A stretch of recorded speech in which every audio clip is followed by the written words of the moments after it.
youth ministry in ko ma hey aresa azaya ki amel te hi youth ministry zai om mel te hi puan mel inison deu mai mel poi sei lo deu mel ki puwa ki ti tak pai ki chon no pang fel deu hi anga ani poni mase no pang fel ti chu adu to chi lutuk lo mai the san chu khabe multe po azu ve to wa mui multe maro chu tlem takani tlem tak mu tham mang lo thei pataw pin zu ve thin ni eng poni se youth ministry azaya damna lo thleng ro seti pu lalnum pu ya sel hla aron sa pu lalnum pu ya sel hi athule hla ne kan sene ma angai nom thina tin hla ho hi bel china dol hai nuna sarmon ro pu ya thak kan tiang chi khan thin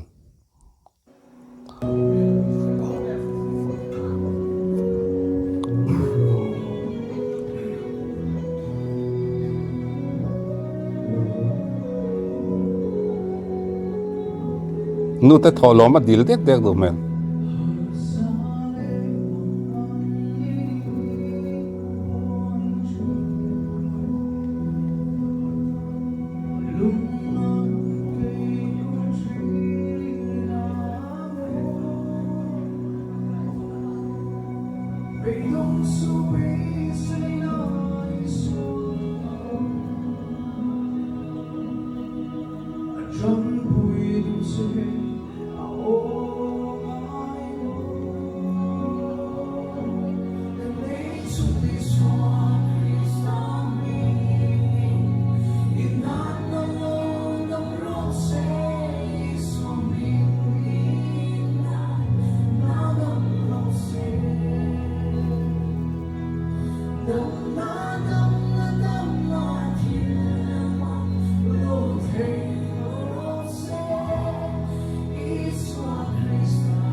ei tungai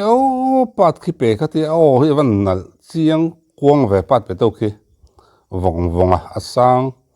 aron nor chau lai te ho te po kha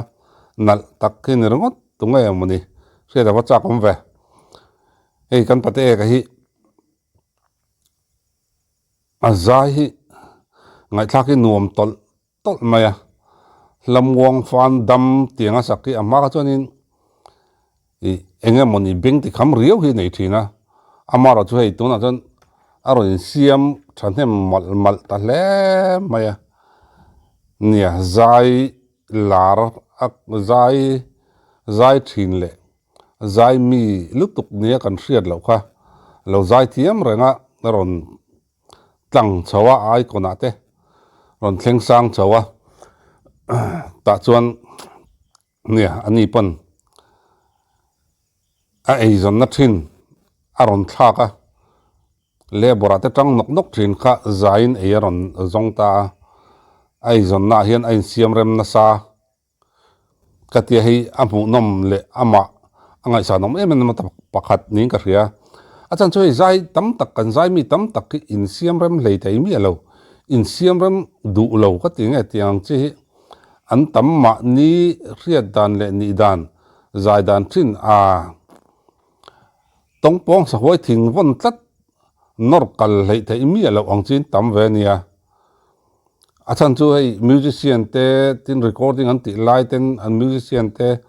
le sound engineer te pon chu tin khatin ti an nga don ti a hriata amara chu chunga chu in siam chho mar lei thei mi alo ngai pu thin oma ma son mi alo khatina amara chu kan pate ka hi chu hei ma hi a son chho zel mai ni engki ma hian tiang mi in siam rem thei mi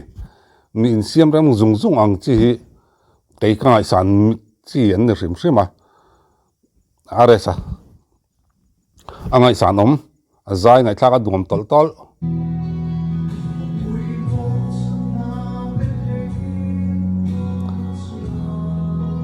sound hi du thu sam lo lu tu ka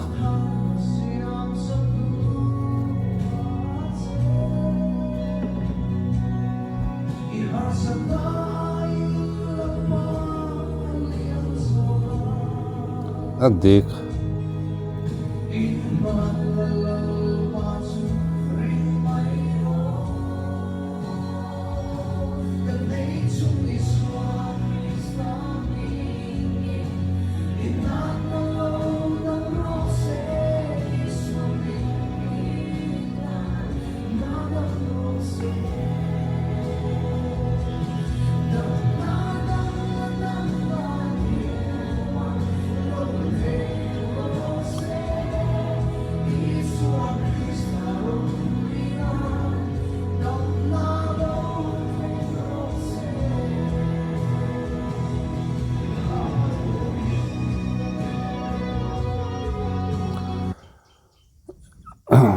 hey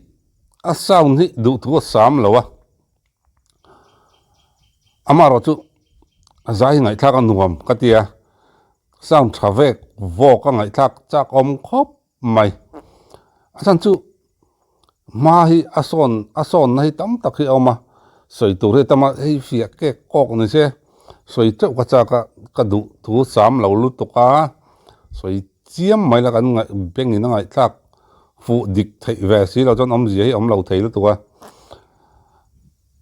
hei lamuang he tiang ang chi pe chu a o de na in mil mi lo tur ang chi ngai kha nia a chan chu ni chu a o hi a rock star bur ma ya a rock o hi nei ngala he tiang kha ania chu wang chon he tiang hla te chu a sak nal ve le a ti ve tur ang chi ni lo hi la ngai ania amaro chu ka soi tong khan mi in siam rem thei mi le in siam rem zung zung mi hetiang mi ani hi thil tam taka hian kong tam taka hian adin chu apui ti lo thei lowa mi in siam ram zung zung thei te tin advice la thiam te a zong zong kha lak chi pon ni don lowa min thuron an pek zong zong kha amaro chu a thalai te tin lak om tak te hetiang la keu thiam mi ni hi ma son pui ni hi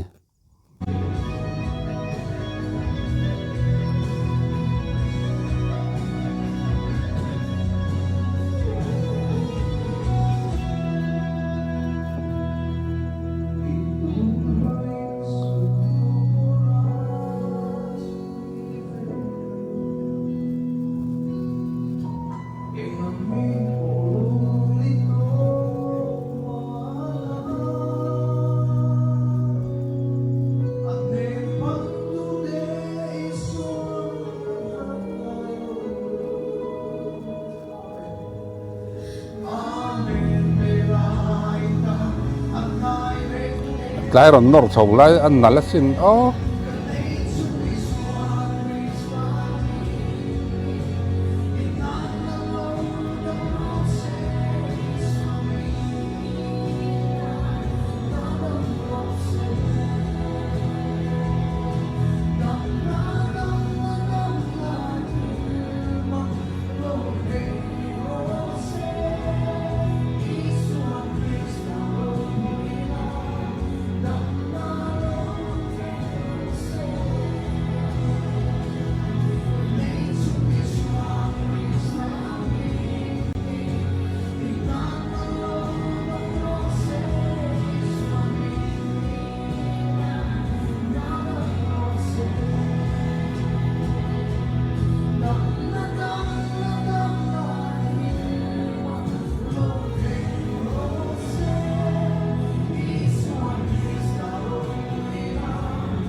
abul bera chon pathiana ain ngat ngam hi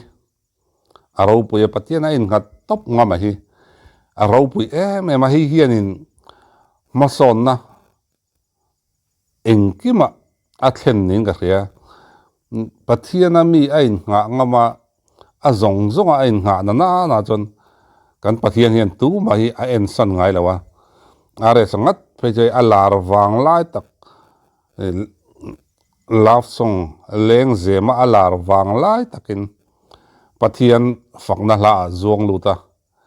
engani lawang chu tiang kha tiang ani lawang tin kan soya amaro chu voi ni thlengin tiang din muna hin ala ding theya chuwang chan pathian a in nga pathian a tluk lua engkima pathian mathe hi alo thaber ani ti hi langchiang vong thin hun man nom vek